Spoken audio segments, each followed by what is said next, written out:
Adelante, Karen. Bueno, muchas gracias. Buenos días para todos y todas los que nos acompañan hasta ahora en esta conversación en vivo, en la que estaremos presentando a los ganadores de las iniciativas de innovación social más destacadas del 2021. Este conversatorio tendrá traducción a portugués en nuestro canal Pajo TV a través de YouTube, en inglés a través de nuestra red Twitter regional, y también la podrán encontrar en español en nuestras redes regionales de Facebook y Twitter. Pero empecemos. ¿De dónde surgen estas iniciativas de innovación social? ¿Qué buscan? ¿Cuál es su impacto? Yo soy Karen González, comunicadora de la Organización Panamericana de la Salud, y antes de presentar a mis invitados, quiero ir con un poquito de historia. En el último siglo hemos sido testigos de muchos avances médicos asombrosos. Junto con esto, la comunidad de salud pública ha asumido compromisos audaces para lograr la atención de la salud para todos. A pesar de los esfuerzos humanos, el progreso científico y las declaraciones de aspiraciones, la experiencia vivida en los sistemas y servicios de salud sigue estando lejos de ser ideal, ya que millones de personas en países de ingresos bajos y medios no tienen acceso a servicios de salud asequibles de calidad y por lo tanto no se benefician de los avances. Fueron estas reflexiones las que dieron origen a la iniciativa de innovación social en salud, SIGI, en 2014. Esta es una red de personas, de instituciones apasionadas que combinan sus habilidades y recursos en apoyo de actividades claves para promover la innovación social en salud.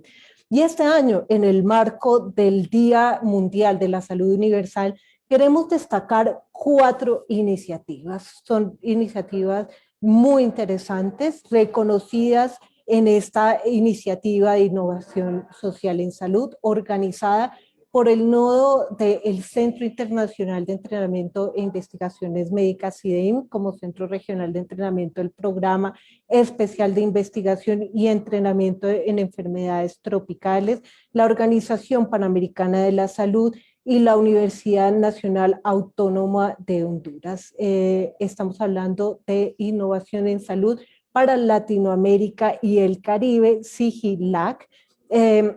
Y también esta iniciativa, que es coordinada por estos centros que acabo de mencionar, ha recibido apoyo de la Agencia Sueca de Cooperación para el Desarrollo Internacional, además de TDR y la OPS.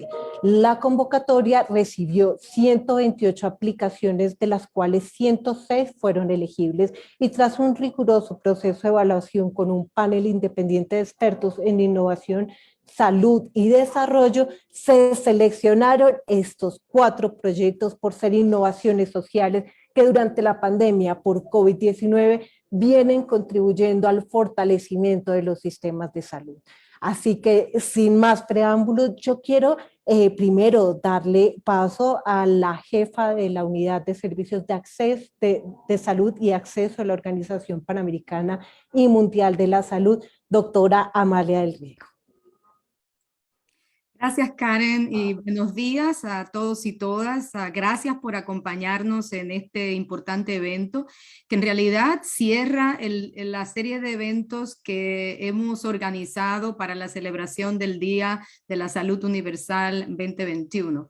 No por ser el último, el menos importante. Y me gustaría destacar, bueno, y dar la bienvenida a nuestros innovadores que ya se presentarán luego, y sobre todo de antemano dar las gracias por todos los innovadores que se entusiasmaron para aplicar a esta convocatoria. El empoderamiento de las personas y de las comunidades es un eje central de la salud universal y de sistemas de salud equitativos, incluyentes y resilientes, que son los sistemas de salud orientados en base a un enfoque de atención primaria de salud. Por lo tanto, es fundamental estas iniciativas y sistematizarlas y organizarlas y promoverlas. Yo quería acotar, y ahí me callo porque sé que lo más importante viene luego, que cuando hablamos de innovación en salud, generalmente la gente tiende a pensar en vacunas, en medicamentos, en equipamiento, en tecnología. Eso es importantísimo y sobre todo en épocas de pandemia ha dominado la discusión mundial.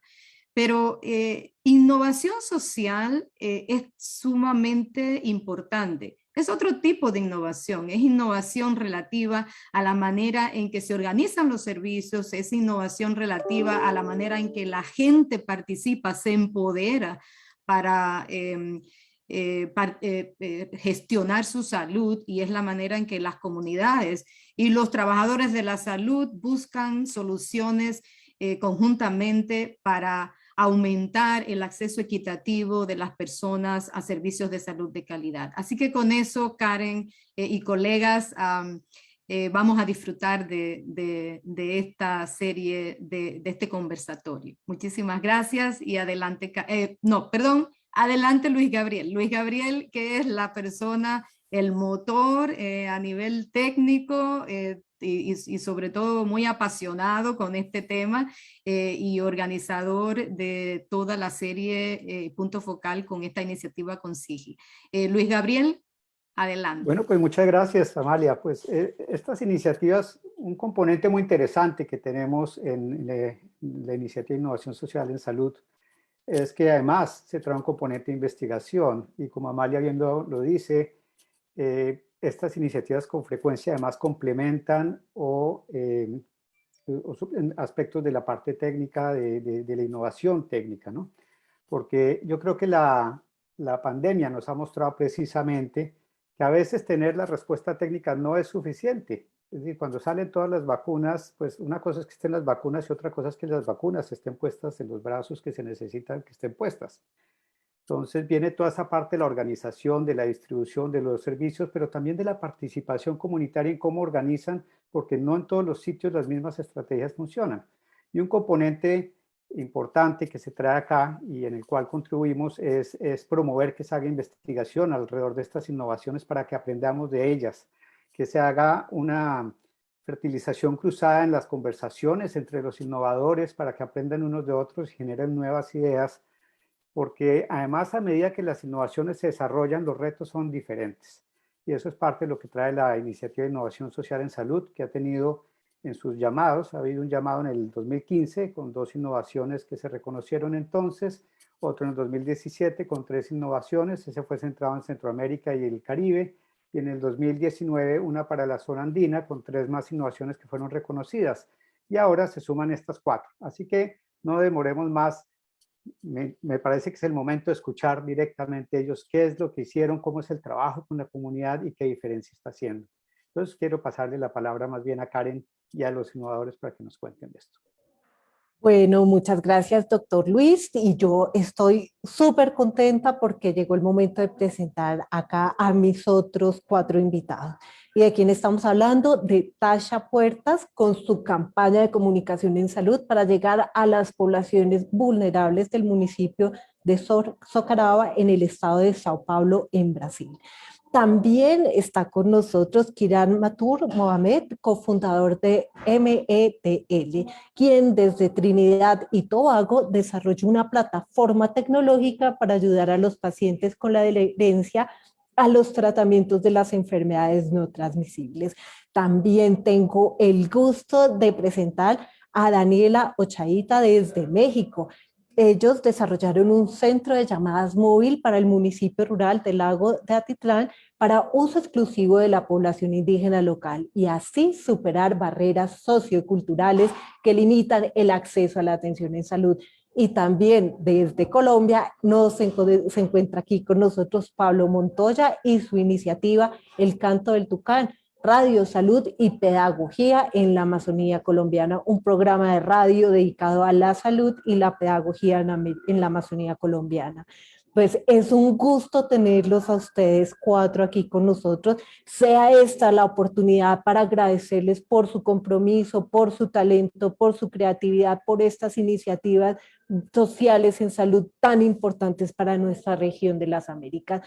Yo también voy a empezar con una serie de preguntas, pero quiero invitar a todas las personas que se conectan a través de nuestras redes sociales acá también nos manden sus preguntas para nuestros 4 innovadores sociales en salud. Y yo voy a empezar con una pregunta para mis 4 invitados. Quisiera que brevemente nos cuenten, pues, quiénes son ustedes, cuál fue el rol que tuvieron dentro de la iniciativa, de qué se trata la iniciativa, dónde surge, a qué problema responde y cuál es el factor innovador. Entonces, quiero darle la palabra a nuestra compañera Tacha Puertas. Bienvenida. Olá, é um honor participar nesta entrevista. Falarei em português. Estou muito feliz e emocionada neste momento, aqui representando o Brasil e o município de Sorocaba, que fica no estado de São Paulo, para que nós pudéssemos chegar aqui. Muitos trabalhadores da atenção primária em saúde estiveram envolvidos, assim como líderes comunitários e grande parte da nossa população mais vulnerável. Bom, o objetivo inicial da nossa iniciativa foi levar uma boa comunicação. Quando a pandemia chegou, muitas informações foram despejadas sobre a população, inclusive fake news. Então, as pessoas já não sabiam no que acreditar. E a comunidade estava confusa, sem uma informação importante e verídica. Foi aí, então, que nós resolvemos ir até as comunidades, escolhemos inicialmente 7 territórios mais vulneráveis e levar, a questionar e nos colocar à disposição enquanto instituição. Eu sou médica, né, do município de Sorocaba, representando a Secretaria de Saúde, qual seria a necessidade daquela comunidade? Porque as comunidades são diferentes e têm necessidades diferentes. A gente tem que levar em conta as competências culturais. E foi esse o nosso objetivo, levar a informação e apoiar a comunidade diante da sua necessidade. Foi aí, então, que, depois de passar, entender a importância e a necessidade de cada comunidade, nós levantamos que um dos principais problemas era a comunicação, principalmente porque a pandemia foi muito politizada e a instituição, enquanto prefeitura, organização, não tinha credibilidade, estava politizada. Então, nós sentamos com os líderes da comunidade e apoiamos as instruções, como, por exemplo, lavagem das mãos. Nós ensinamos as referências de cada comunidade, né? Nós apoiamos, compartilhamos as experiências que nós tínhamos enquanto profissionais de saúde e criamos instrumentos junto com cada comunidade para levar as informações corretas. Dentre essas informações, dentre o mecanismo de chegar à informação, estavam desde carros de som com o médico de família e comunidade, com a voz do médico de família e comunidade, foram vídeos no WhatsApp, né, criados pelas agentes comunitárias de saúde, ou vídeos, músicas de autoria da própria comunidade, de acordo com a sua habilidade ali cultural, sua necessidade, então desde rap, samba, enfim, e eles criaram músicas que chegaram até as informações, levando a informação de maneira correta, né, e inovadora. A maioria foi feito pelo veículo, criando grupos de trabalho regionais, mas nunca levando o nome da instituição, sempre levando a informação pelos líderes das comunidades. Essa foi a grande inovação. Eu acredito que, para nós, a inovação foi uma boa comunicação, né? Esse foi o principal veículo. No transcorrer desse caminho, nós descobrimos que são incontáveis o número de boas informações que cresceram. Nós iniciamos com 7 grandes encontros presenciais, buscando os líderes e ouvindo a comunidade, qual a sua necessidade, qual a necessidade desse local. Desses 7 encontros, os reflexos deles foram no mínimo mais 35 encontros. Dos 35, aí a gente são incontáveis, né? Nós dávamos a informação, os veículos e até a comunicação, gravávamos, levavam os jornalistas, que foram nossos grandes companheiros, assessores de imprensa da Secretaria de Saúde do nosso município, para gravar áudios, produzir vídeos de qualidade, para que esses vídeos fossem assim, então, compartilhados.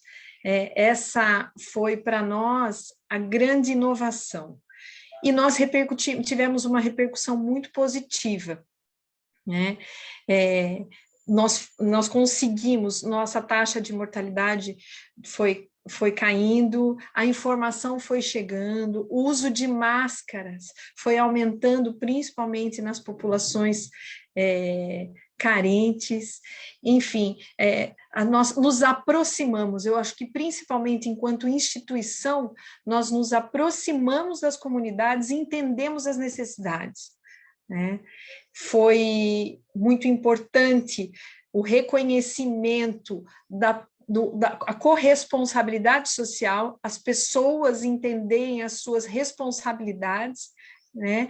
E levar a informação da maneira como elas entendem. Esse foi o nosso principal objetivo. E conseguimos combater muito as fake news, porque aí, então, o que chegava era da própria comunidade. Boas informações da própria comunidade com a comunicação ideal daquele local, né? Eu acredito que esse foi o grande sucesso.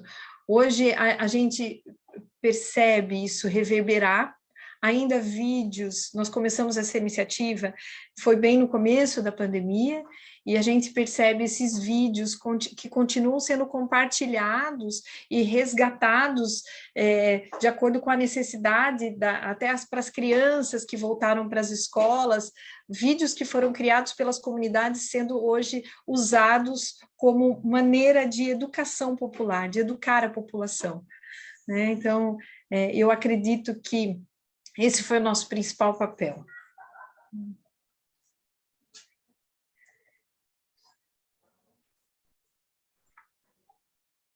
Tatcha, es excelente lo que cuentas. Sin duda, la comunicación es una gran herramienta para salvar vidas. Es muy importante esa innovación. Muchas felicitaciones por todo eso que has hecho en esta materia. Y ahora quiero darle paso a nuestro compañero Kiran Mathur para que nos cuente sobre su innovación, que tiene que ver con una plataforma tecnológica. Kiran, es tuya la palabra. Thank you so much, Karen, and really inspiring work, Tatcha. That's truly incredible. Before I start, I have to say, I must thank Luis Gabriel and Amalia, because sometimes it can be very difficult for large multilateral organizations to move rapidly, to embrace change, and to embrace innovation. And it is really thanks to their efforts that they have really placed innovation front and center in PAHO and the WHO's approach to really tackle the problems for the most vulnerable. So I must say that before I begin. But as a quick introduction, Karen, so my name is Kiran Mathur Mohammed. I'm from the island of Trinidad and Tobago in the Caribbean. We're a small island, but where we are the same as every other developing country is that we have experienced the scourge of non-communicable diseases that has hit across the low and middle income world, the developing world.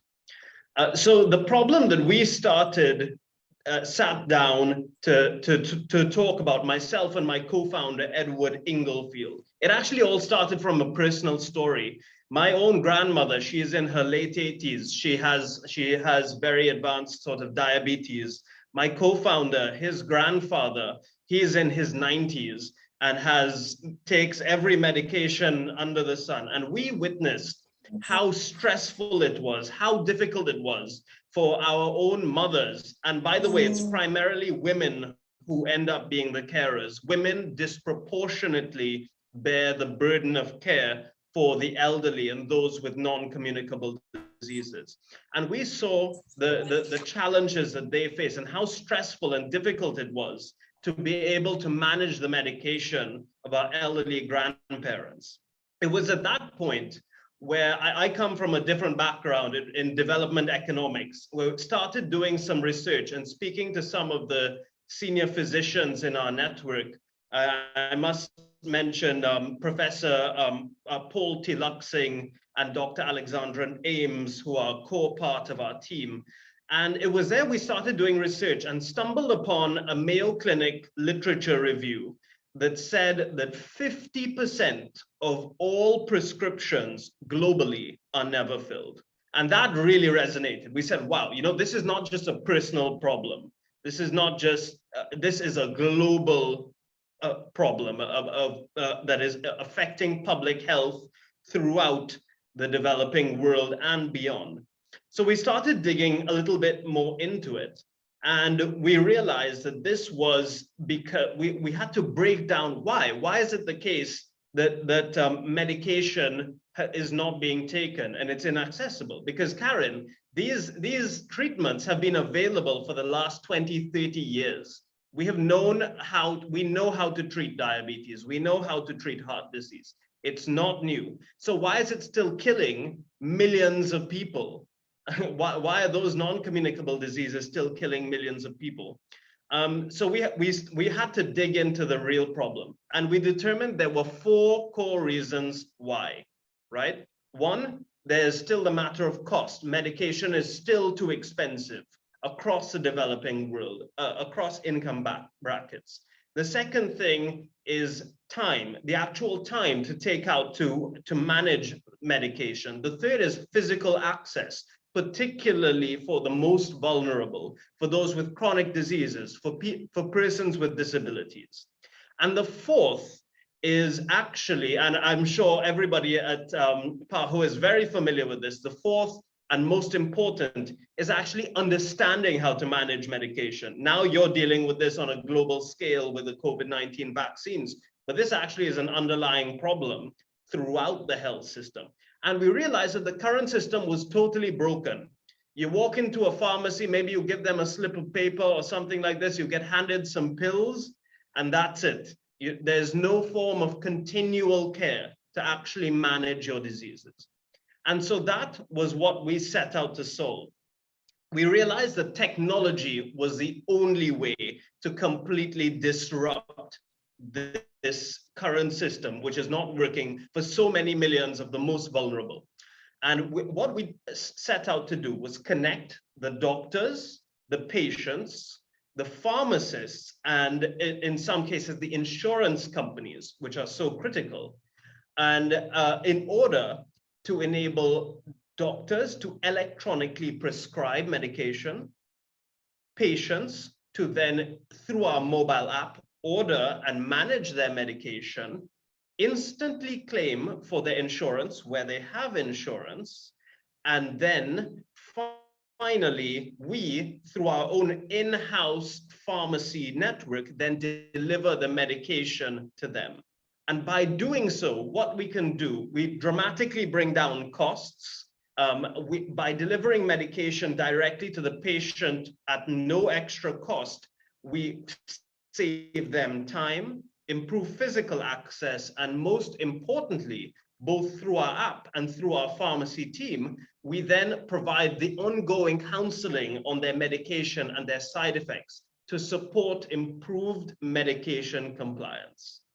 So that's basically, and of course, fast forward to now, we've launched in Trinidad and Tobago, we're launching in Barbados and piloted with a small group of doctors. That's the important thing, piloting and testing. So we have about 130 doctors now. We're rolling out now with about 340,000 patients in this location.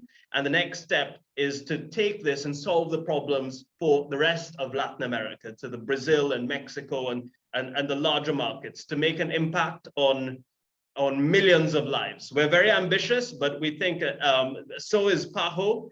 And so we're really confident and again, really honored and inspired by all of the other innovation that all of you have been working on. So that's it. Kiran, muchas gracias, excelente iniciativa, qué bueno tener estas ambiciones en favor de una salud para todos, felicitaciones. Y ahora quiero darle la palabra a Daniela Ochaita, acá debo disculparme y aclarar que ella es de Guatemala y hace parte de la unidad de antropología médica del Centro de Estudios en Salud de la Universidad del Valle en Guatemala. Daniela, mil disculpas y bienvenida y cuéntanos sobre tu iniciativa.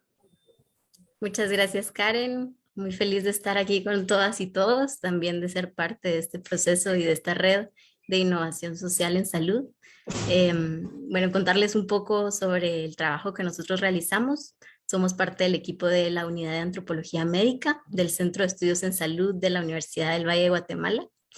Y yo trabajo junto a un equipo de investigadores e investigadoras de ciencias de la salud y ciencias sociales. Nuestro trabajo ha estado permeado por este nexo entre las ciencias sociales y las ciencias de la salud y cómo desde ahí podemos tejer proyectos en pro de la salud y del acceso a la salud para nuestras comunidades en Guatemala.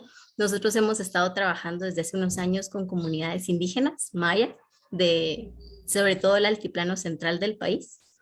Y en esta ocasión el proyecto estuvo centrado en una comunidad rural indígena maya Tzutujil del altiplano central. Es una comunidad 98% indígena. Y pues nosotros habíamos estado trabajando previamente a la pandemia en la localidad y habíamos estado tratando de entender cómo era esta intersección y esta falta de acceso a la salud de las comunidades indígenas y cuáles eran estas características que podían hacer, que podían mejorar la calidad de la salud y del acceso en la comunidad. En ese ínterin, pues empezó la pandemia de coronavirus y entonces el proyecto tuvo un giro para poder cubrir con las necesidades de la crisis sanitaria, ¿verdad? Es ahí donde creamos un proyecto en conjunto con otras instituciones, trabajamos también con Fundewa, para la implementación de un sistema de vigilancia comunitario que consta de 3 ejes. El primer eje es la atención a casos de coronavirus, pero desde la pertenencia cultural. Entonces, uno de nuestros mayores retos fue cómo abordar el tema, entendiendo que hay un contexto también de barreras de idioma y barreras pues culturales que teníamos que tomar en cuenta. Entonces, nosotros a través de nuestra relación con otros socios interinstitucionales, se creó un sistema de triaje sindrómico para poder identificar casos sospechosos de coronavirus a través de una llamada telefónica. Entonces implementamos un sistema de call center en la localidad que es atendido, lleva 1 año y medio más o menos, por personal local que conoce las características del lugar,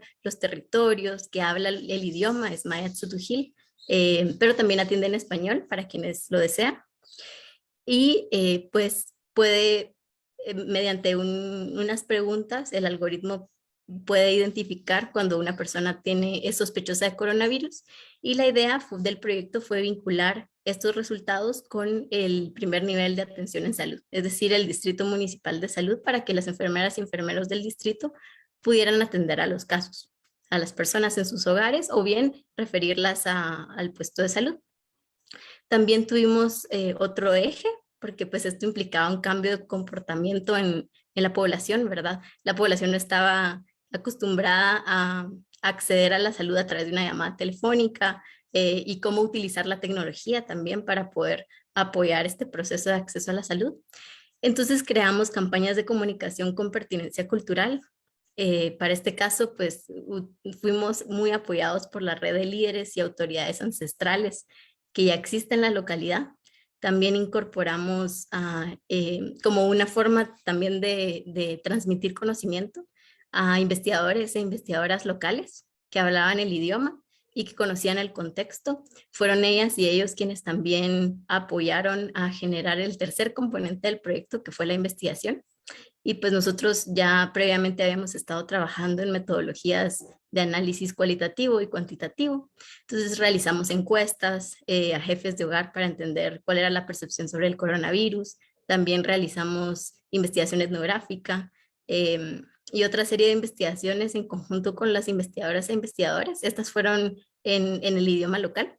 Y esto nos sirvió para retroalimentar el proyecto y poder generar vínculos de acceso a la población junto con el personal de salud que fueran más pertinentes y que también tuvieran todos los componentes de comunicación que lograra que la población pues accediera al servicio y también que fuera un servicio útil para hacer el vínculo y reducir el tiempo de respuesta de atención al coronavirus. Así que de eso se trata la iniciativa y de nuevo un placer estar con todas ustedes y conocer más respecto a las iniciativas de innovación en la región. No, Daniela, gracias a ti. Ahora estoy metida en un problema, quiero hablar con ustedes, creo que todo el día, todas las iniciativas son estupendas, qué ganas de conocer más al detalle todo lo que hicieron para hacer estas innovaciones en salud. Ahora, pues muchas gracias y quiero darle la palabra a Pablo Montoya desde Colombia. Pablo, bienvenido, cuéntanos sobre ti, sobre tu iniciativa, de qué se trata. Buenos días a todas, a todos. Muchas gracias. Felicitaciones a los colegas que ganaron también esta convocatoria. Muy interesantes sus propuestas y sus desarrollos. Creo que la nuestra tiene mucho en común, sobre todo con la de Brasil y Guatemala. Porque partimos de las mismas dificultades y las mismas reflexiones que seguramente hicieron ustedes. Nosotros como Sinergias somos una organización no gubernamental. Trabajamos en diversos temas de salud pública y desarrollo social en varias partes del país, pero nuestro foco principal, nuestro interés principal es el trabajo en la región amazónica.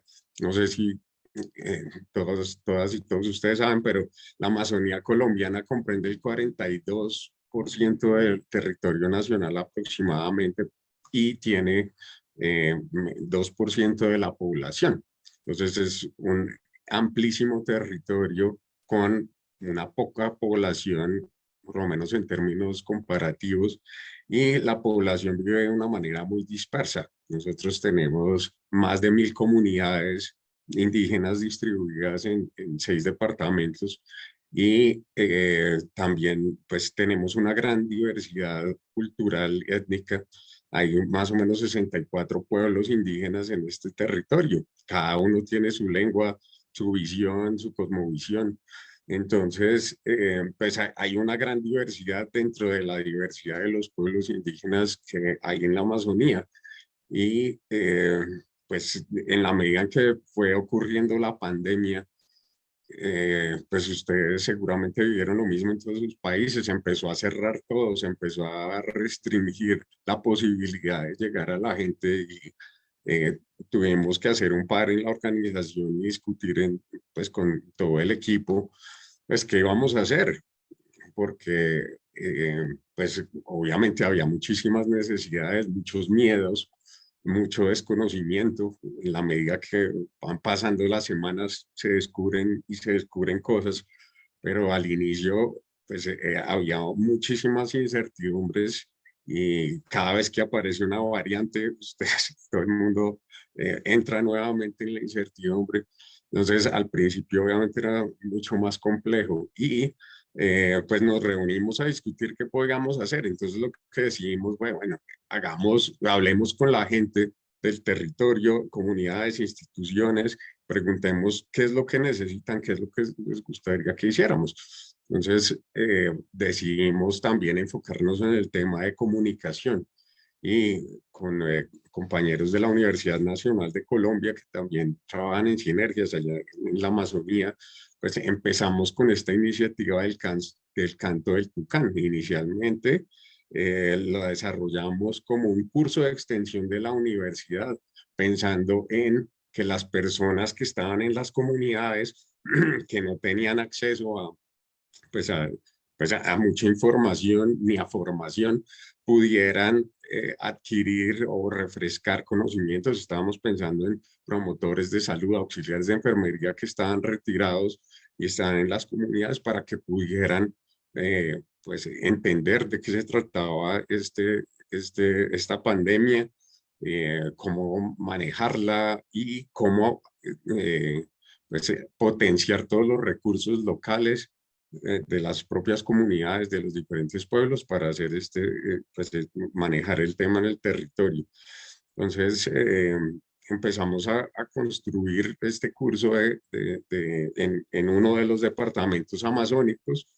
Lo desarrollamos, lo hicimos 12 programas, 13 programas de radio que acompañaron el desarrollo del curso, y todos esos programas los hicimos con gente de diferentes pueblos indígenas que nos hablaban de mensajes claves en sus propias lenguas, que nos contaban las experiencias que estaban viviendo en el territorio. Al principio era una cantidad de tragedias, pero después una cantidad de sucesos positivos y de aprendizaje colectivo de cómo manejar el territorio. Y una cosa súper especial fue el fortalecimiento de todos los conocimientos de los procesos tradicionales. Y bueno, me imagino hablaremos más adelante de más cosas, pero fue muy exitoso este primer proceso, y esto nos hizo llevar la iniciativa a otros departamentos amazónicos. Ya estamos en 4 departamentos trabajando con este programa, y pues se ha diversificado mucho la temática que se está abordando desde una perspectiva intercultural. Gracias. Muchísimas gracias, Pablo, y ya hemos recibido algunas preguntas desde nuestras redes sociales. Lorena Bella nos manda un saludo desde el SIGILAC, y ella quisiera que la representante de la Iniciativa de Comunicación Comunitaria de Brasil pudiera contarnos cómo fue ese proceso de acercamiento a los líderes comunitarios y de qué forma, si lo hizo, dificultó ese acercamiento la politización de la pandemia. Tacha, es tuya la respuesta. Sim. Bom, parabéns aos meus companheiros aqui, também prestigiados, Pablo, Kiran, Daniela. Muito lindo e é muito emocionante assistir vocês também. Parabéns. Bom, Lorena, o que nós pensamos, ponto-chave de toda a situação era ir até o território. Enquanto gestor, gerente da saúde do município, se você não levar nada pronto e sim construir junto com a comunidade dentro da sua necessidade. Eu acho que esse foi o despertar, a âncora de todo o projeto. Então, cada comunidade o grupo da atenção primária unido, indo até a comunidade junto, em parceria com a cidadania, com a Organização de Cidadania do município de Sorocaba, a Secretaria de Cidadania, juntos reconhecer, ouvir da população local o que você pensa que é a sua necessidade, qual a sua necessidade, e a partir dali construir junto quando a gente fala de política pública, junto com uma comunidade. Aí a chance de sucesso acaba sendo muito maior, né? O empoderamento da comunidade é muito maior, e foi daí que surgiu a iniciativa. Aí, então, nós utilizamos qual é a ferramenta de comunicação neste território mais importante. Quem são as pessoas de referência mais importantes para essa comunidade? Quem é aquele conselheiro da comunidade, aquele comerciante ou aquele político local que faz política do bem daquela comunidade? E aí, unindo todas as forças, mas saindo, sempre lembrando que o nascer veio da comunidade, e juntos construir. Para mim esse é o principal aspecto, né? De como a gente só foi facilitador e não levamos nada pronto. Nós criamos em cada comunidade, junto com ela, de acordo com a necessidade.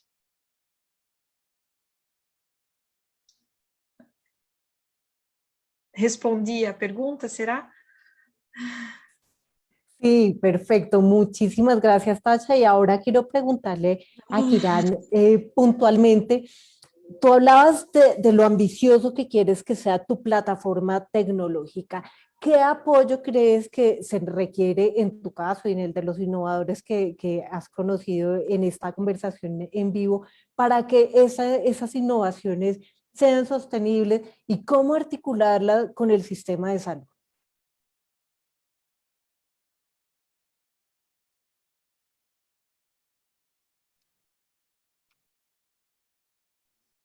I suppose I can take that, Karen.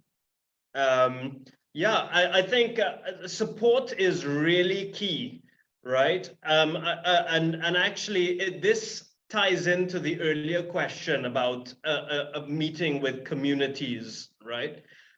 So there are two things. One, technology allows support to scale in a way that does not require huge amounts of resources. So, for example, by having patients to be able to get medication reminders through their app, by having also prompts for the patients. We're now also working on an augmented reality platform that will allow patients to be able to scan a medication box and see and immediately pop up a video. Let's say if it's some kind of, metformin or diabetes drug, someone will pop up and explain it to them.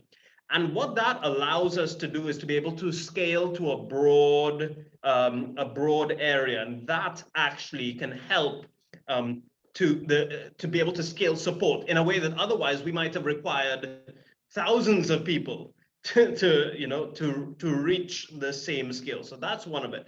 But the other thing is also to restore the concept of continual care. This concept is one, I think one of the great things that PAHO has been saying, although I think a lot of countries, unfortunately, they don't listen, is that there is to focus more on continual care, to focus more on primary care. Instead, what happens is that countries end up spending too much money on tertiary care and hospitals instead, right? And then everyone ends up there. But I think really focusing on continual care and medication management and having, for example, a pharmacist on call, not just giving you some pills and saying go your way, but actually calling in on a regular basis and saying, hi, Karen, this is how you should be taking your medication. Or, oh, you're not feeling so great with those side effects? Then let us contact your doctor. Maybe they want to put you on something else. And establishing that with empathy, because we cannot remove emotion from healthcare. Empathy is so critical to effective continual care. Muchísimas gracias, Kiran. Y nos llega otra pregunta, esta vez para Daniela. Lorena Bella nos pide si puedes contarnos cuáles fueron los principales hallazgos del proceso de investigación y le gustaría que pudieras profundizar respecto de las barreras y facilitadores de la iniciativa y su implementación. Muchas gracias, Karen, y gracias, Lorena, por tu pregunta. Voy a empezar con las barreras facilitadores porque pues hay una gran vastedad, pero yo diría que de primero contarles que el proyecto tenía la opción de poder introducir el sistema de vinculación entre los casos sospechosos y el primer nivel de atención de salud a través de tecnología móvil. Entonces se había desarrollado una aplicación móvil para que el personal de salud recibiera los casos y pudiera también tener una ficha clínica digital donde pudiera tomar pues todas las especificaciones de los casos, etcétera. Una de las principales barreras que vimos es que esto no funcionaba y no era pertinente al contexto, porque el personal de salud tenía también barreras de acceso a la tecnología, empezando por el acceso a la señal de teléfono, y también porque las personas, cuando el personal de salud tenía el teléfono con ellos, pues sentían que no estaban teniendo este trato personalizado del que también hablaba Kiran, de cómo es que la emoción también y el trato personal, pues sí involucra que las personas sientan confianza en el servicio, ¿verdad? Entonces para nosotros fue pues fue interesante entender que la forma en la que se había pensado el proyecto y también que la tecnología no funciona sola, ¿verdad? Tiene que tener todo un motor detrás y todo un sistema de comunicación y vinculación correcto y pertinente entre los actores. Y entonces al final pues fuimos modificando y haciendo adecuaciones utilizando siempre la tecnología, pero también con la investigación pudimos generar detalles más pertinentes al contexto, ¿verdad?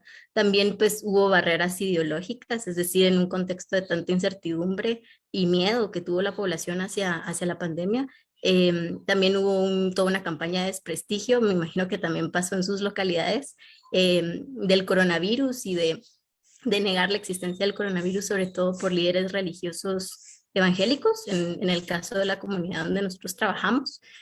Pero eso mismo también pudo generar otros facilitadores, y es que nosotros a través de la investigación etnográfica sobre todo logramos entender cuáles eran la red de actores y pues el tejido social de la comunidad y quiénes eran, como también Tasha lo mencionaba, ¿verdad? Quiénes eran estas personas vínculo, líderes que tenían mucho prestigio en la comunidad y poder tratar de hacer alianzas con estos líderes.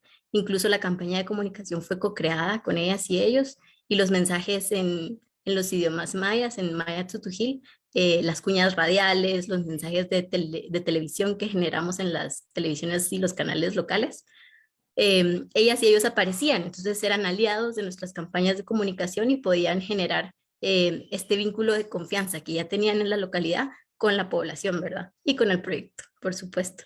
Y luego, pues para tampoco agarrar tanto tiempo, tal vez decir que definitivamente una de las mayores barreras fue la debilidad del sistema de atención nacional, sobre todo en el sistema de atención primario, no solamente por la falta de acceso de algunas comunidades y algunas personas al sistema de salud, sino que también porque hay toda una brecha ideológica que nosotros estamos tratando de estudiar con mayor profundidad, de falta de confianza. Pues las medidas de atención al coronavirus en Guatemala, y supongo que también en las otras regiones, se dieron de parte del Estado. Y lo cierto es que sobre todo en comunidades indígenas el Estado no carece de la confianza de las poblaciones, ¿verdad? Entonces, ¿cómo invitar a las personas a acceder a los servicios de salud cuando también existe un sistema de atención plurimédico, le llamamos, donde hay terapeutas y comadronas tradicionales que tienen mucha legitimidad en la población? Y pues cómo vincular a estos terapeutas y comadronas al proyecto para tratar de entender y tener mayor pertinencia del proyecto en todos los servicios y todos los proveedores de atención en salud, ¿verdad? Hasta ahí me quedaría para no tomar más el tiempo, y pues agradezco la pregunta. Daniela, muchas gracias. Y nos siguen escribiendo desde nuestras redes sociales. Jenny Lo nos dice: excelentes iniciativas, sinergia, muy buen trabajo para el abordaje poblacional en la pandemia. Felicitaciones a todos. Y Carlos Van der Las nos dice también: excelentes iniciativas, muy buen trabajo.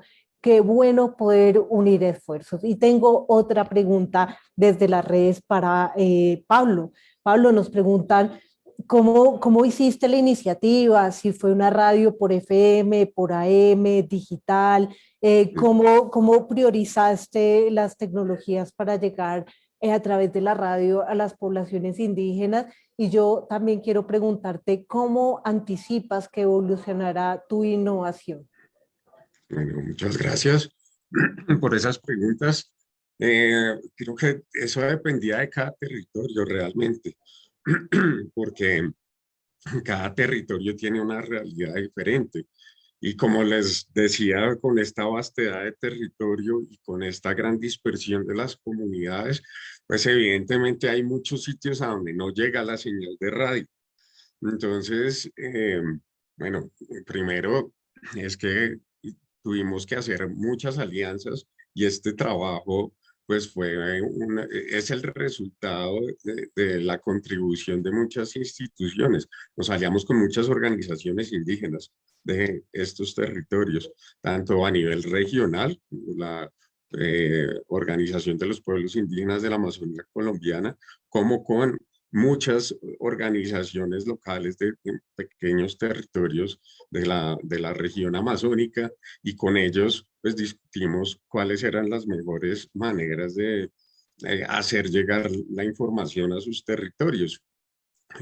También pues, analizamos cuáles eran las emisoras que existían en el territorio y también hicimos alianzas con estas emisoras. Entonces, en muchos sitios, pues nos aliamos con emisoras comunitarias. Entonces, esos fueron como nuestros principales medios de difusión por radio. En Amazonas nos aliamos con una emisora privada que pues nos permitió, que era la que tenía mayor cobertura. En otros territorios nos hemos aliado con emisoras públicas pues el ejército y la policía tienen emisoras que tienen unas, pues una cobertura que puede ser mayor que muchas de estas emisoras comunitarias, entonces ellos también difundieron los programas y pues había territorios en los que ninguna de estas funcionaba. Entonces, pues, una de las instituciones que nos patrocinó nos compró pues nos permitió comprar a través de un proyecto unos radios que tenían memoria, pues se les podía poner memoria USB. Entonces enviamos los radios con las memorias para los sitios en donde no había cobertura y bueno, estos programas se han retransmitido de esta manera en muchos territorios. También por WhatsApp. Las personas que no tienen la posibilidad pues de conectarse permanentemente, por lo menos llegan a un punto donde bajan mucha información y bueno, lo pueden llevar y distribuir en territorios. Se pusieron en altavoces también, pues en parlantes en diferentes sitios. La gente también fue muy creativa para poder hacer la diseminación de esta información. Y bueno, y estas organizaciones también pues, han tomado esta información como propia y la han seguido utilizando. Además que hemos ido desarrollando pues, diferentes episodios o diferentes temporadas en la medida que ha cambiado la realidad. Pues lo primero fue el choque del COVID, entender qué se podía hacer desde la propia comunidad, cómo potenciar los recursos propios, pero también pues, ver que no podemos dejar de lado tantos otros problemas que hay. Tenemos que ocuparnos de la nutrición, tenemos que evitar las violencias basadas en género, en fin. Y bueno, ¿para dónde va esto? Para no tomar más tiempo. Nosotros quisiéramos lograr una red de comunicación, de comunicadores de comunicación, pues inicialmente en el territorio amazónico colombiano, pero realmente sería genial poder hacer un trabajo transfronterizo. Como siempre decimos, Amazonas es todo. No podemos subdividir por pequeños territorios porque la realidad está interconectada. Lo que pase en las bocas del Amazonas en un momento repercutirá en la cabecera y esa es la principal vía de comunicación en estos territorios. Entonces todo va a pasar por ahí y tenemos que generar unas estrategias conjuntas para poder, bueno, comunicar lo que está pasando y tomar decisiones conjuntas. Muchas gracias. Pablo, muchas gracias y yo creo que muchas de las personas que nos siguen a través de nuestras redes sociales coinciden conmigo que estas iniciativas, además de ser estupendas, cuando uno los escucha a ustedes, les da ganas a uno de seguir el camino que ustedes ya han transitado, de sacar estas innovaciones sociales en salud. Y esta va a ser mi última pregunta para todos ustedes. Quisiera preguntarles, para los que quieren seguir este camino de la innovación, ¿qué recomendaciones le darían ustedes para que también puedan hacer sus propias iniciativas e innovaciones en salud? Tacha, te doy la palabra a ti. ¿Qué nos recomiendas a los que queremos seguir tu camino?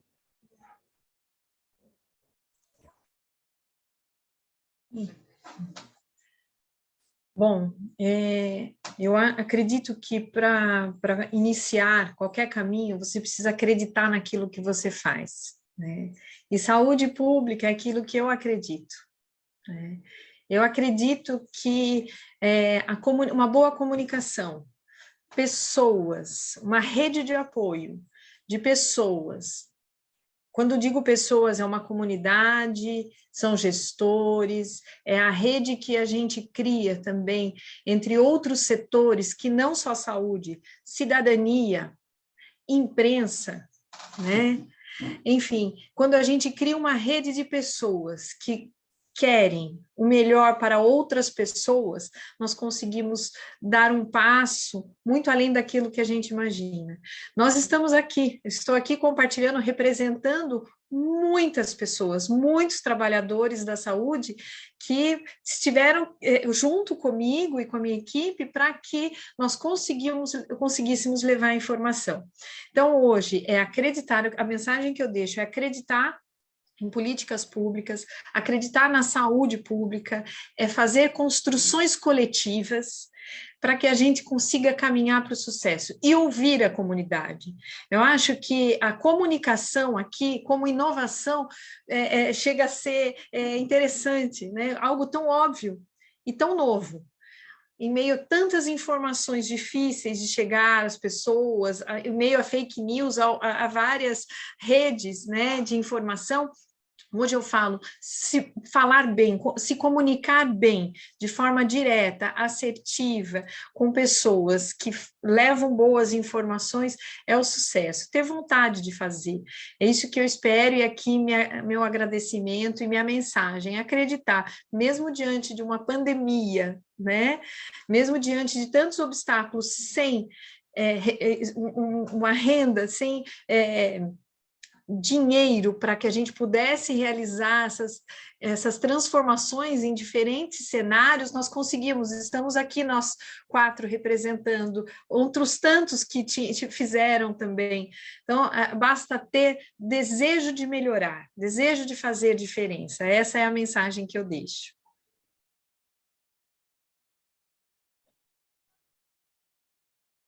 Tacha, muchas gracias. Nos quedamos con tu mensaje, creer, construir en equipo. De verdad, muchas gracias por tu iniciativa. Y antes de darle el paso a Kiran, quiero leerles unos mensajitos que nos están llegando para ustedes. Este viene desde Lima, Perú, y es de Alicia Belletti. Felicito el diseño del proyecto en cada uno de ustedes y sus instituciones para las comunidades con sus propias características socioculturales. Yo también me uno a las felicitaciones, y con esto, Kiran, cuéntanos, ¿qué nos recomiendas a los que queremos seguir este camino de la innovación social en salud? Sure, thank you, Karen, and thank you very much, Tatya. I mean, by the way, firstly, I'd like to say, the first thing I'd like to recommend would be find amazing and inspiring people like Pablo, like Daniela, like Tatya. You guys are inspiration to me. You make me want to go back and work harder, right? So that's one of the first things. Find brilliant people who are really motivated to make change. The second thing is to solve problems for the most vulnerable, create a social impact, whatever you are doing in life. Maybe you're not involved in healthcare. I wasn't. I was an evil investment banker before I got into this, right? But I realized that I had to make a difference. And so start off by wanting to make that difference. The third thing is don't be discouraged by where you are. I come from a small island in the Caribbean, and I want someone else coming from a small island or from a little suburb in Tegucigalpa, or maybe one of the people in the community is that Pablo's in the Amazon. They should be the next year's winners of this, right? I mean, you can come from everywhere. The beauty of internet is that it has enabled information globally.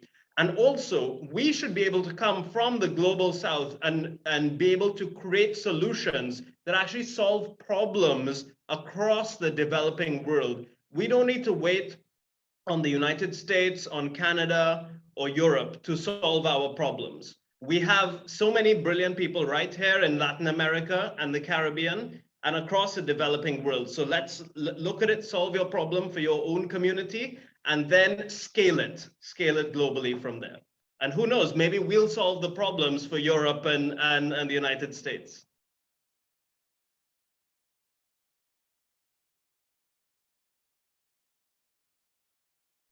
Así es, Kiran, coincido totalmente contigo y desde Twitter nos escribe Ana Judith y nos dice que son excelentes las iniciativas de ustedes, que las alianzas locales son claves tanto para la aceptabilidad de estas estrategias como para la continuidad de estos procesos. Y ahora quiero darle pues la palabra a Daniela. Daniela, cuéntanos cuáles son tus recomendaciones para los innovadores que quieren seguir tu camino. Gracias, Karen, y aprovecho para felicitar a Kiran y a Tasha porque realmente pues inspiran, y también Pablo, ya escucharemos la respuesta.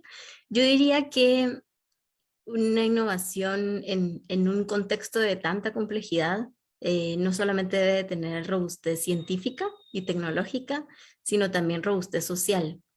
¿Y a qué me refiero con esto? En la experiencia que tuvimos con el equipo de trabajo de la unidad, nos dimos cuenta que todo lo que pensábamos que iba a funcionar desde nuestras oficinas, desde la ciudad, cuando estábamos en campo no funcionaba, ¿verdad?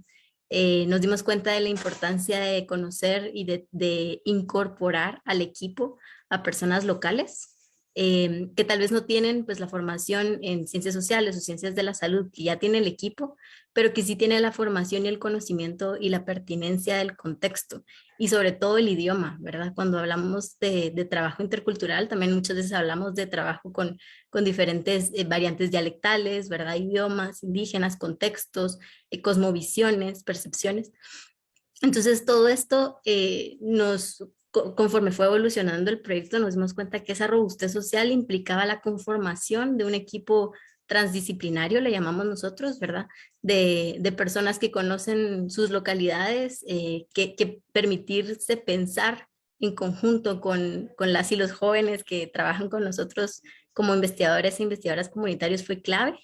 Y también involucrar a todos los actores. Y en este caso, pues para nosotros fue clave entender las perspectivas de los enfermeros y las enfermeras del Distrito Municipal de Salud, del primer nivel de atención, entender cuáles eran sus frustraciones, cuáles eran qué tipo de falta de falencia de recursos tenían, e ir entendiendo que en ese contexto de alta complejidad, pues sí se podía articular esfuerzos que tomaran en cuenta diferentes visiones y también diferentes necesidades de los actores, porque si bien es cierto que lo que queremos es reducir el tiempo de respuesta de atención al coronavirus para la población, todo eso viene acompañado de un sistema de diferentes falencias estatales, comunitarias, de acceso a servicios, y al final pues la salud puede ser vista como una gran sombría para ir entendiendo otras problemáticas más profundas, ¿verdad? Esa sería mi respuesta. Bueno, muchas gracias, Daniela, y nos siguen llegando mensajes a través de nuestras redes sociales. Les quiero leer para ustedes, que dice así: para el Hub de Innovación Social en Salud, es muy grato conocer este tipo de iniciativas que contribuyen al mejoramiento de la salud de las comunidades de nuestra región. Gracias y felicidades, Pablo, Tasha, Kiran, Daniela y sus equipos. Thank you. Y ahora, Pablo, quiero darte el turno para que nos cuentes tus recomendaciones. Bueno, muchas gracias por sus recomendaciones previas también. Coincido en que lo más innovador realmente de todas las innovaciones es escuchar, que parece tan obvio y tan simple, pero esa es la principal, es una de las principales recomendaciones, escuchar y ser sensible a lo que piensa y siente la gente, pues sobre todo en estos contextos de diversidad cultural, pues eso es fundamental. Lo otro es que todas las personas podemos innovar. Y la innovación en salud no es una cuestión científica, como decía Luis Gabriel al principio, no es un desarrollo tecnológico, ¿no? La innovación en salud y en los diferentes campos es pensar cómo podemos hacer esto diferente para que funcione mejor. Entonces, pues es quitarnos miedos, porque una de las recomendaciones también importantes es quitarnos miedos, porque pues de cada idea, de cada pregunta puede surgir una innovación, pero si nos da miedo hacer la pregunta o si nos da miedo tratar de generar cambios en nuestro entorno de trabajo, en nuestra comunidad, pues no lo vamos a hacer, no lo vamos a lograr y vamos a repetir lo mismo que estamos haciendo. Entonces todo el mundo tiene ideas de cómo hacer las cosas mejor. Entonces tenemos que hablar y tratar de potenciar todas estas cosas que están saliendo. Y la pues una de las principales recomendaciones también es que pues la gestión de conocimiento es lo que nos lleva a la innovación. Entonces es súper importante que las instituciones pues que tienen la posibilidad, pero hago énfasis en las instituciones públicas de salud que en nuestros países, por lo menos en Colombia, hacen una inversión muy limitada en el tema de gestión de conocimiento, que de ahí parten las innovaciones, de aquí parten las transformaciones y sobre todo si pensamos en los cambios o en las innovaciones interculturales y respetuosas de las realidades de las otras personas que muchas veces nuestras políticas no contemplan. Pues muchas gracias y felicitaciones nuevamente a las compañeras y compañeros. Y muchas gracias. Yo, lo último que quiero decir, muchas gracias a todo el equipo de Sinergias, a todas las personas que han estado involucradas desde las organizaciones indígenas y otras organizaciones para que esto sea realidad. Eso también es innovar, no trabajar en equipo y unir fuerzas. Bueno, muchísimas gracias. Yo sin duda al escucharlos, creo que ustedes acá nos han dado lecciones muy importantes y una que me llevo de poderlos oír es que detrás de la innovación, detrás de ustedes, detrás de la excelencia están los valores y ustedes nos han enseñado que son los valores los que permiten llegar a la excelencia y llegar a la innovación y estamos absolutamente agradecidos por su trabajo, por su compromiso, por apostarle a la salud. Y para cerrar, quisiera invitar a la doctora Amalia del Riego, a que nos dé unas palabras finales. Gracias, Karen, y qué forma tan espectacular de concluir la semana de actividades del Día de la Salud Universal. Antes que nada, yo quisiera agradecer a Kiran, Pablo, Daniela, Tacha. En realidad, ustedes son inspiradores. Me parece que es bastante claro que primero su compromiso está fundamentado en valores centrales, valores que a mí me gustaría solamente recordar. Son los valores centrales de la salud universal, la salud como derecho, la equidad, la solidaridad, la participación, el empoderamiento de las personas. Ustedes son realmente agentes de cambio y eso es bastante refrescante. Lo otro que quisiera también reconocer, porque cada uno de ustedes así lo hizo, es que detrás de cada persona, ustedes están representando, la verdad, un batallón de gente.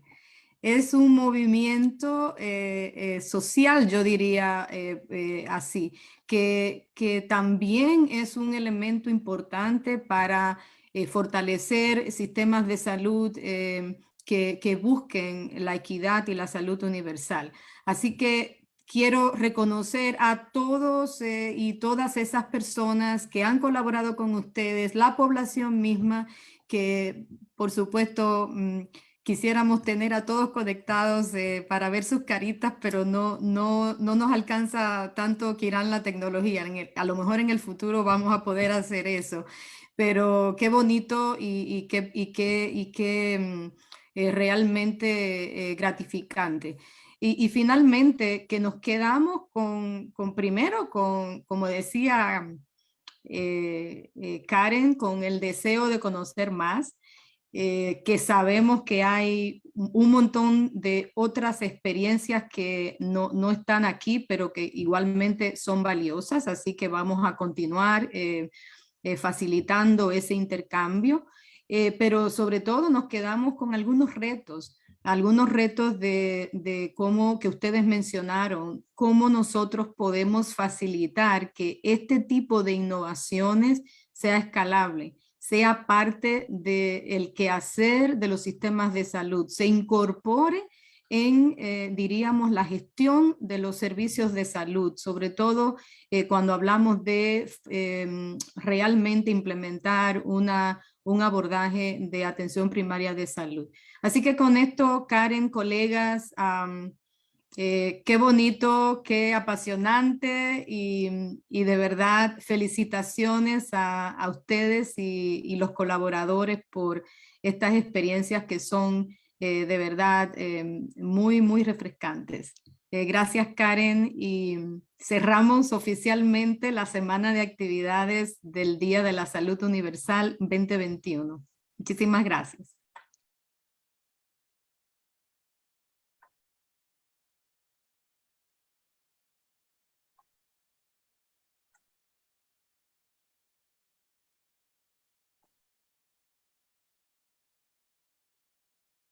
Bueno, y con esto damos por finalizado este conversatorio en vivo. Este es el último del 2021. Les deseamos felices fiestas, un buen 2022 con mucha salud y bienestar para todos y todas. Muchas gracias.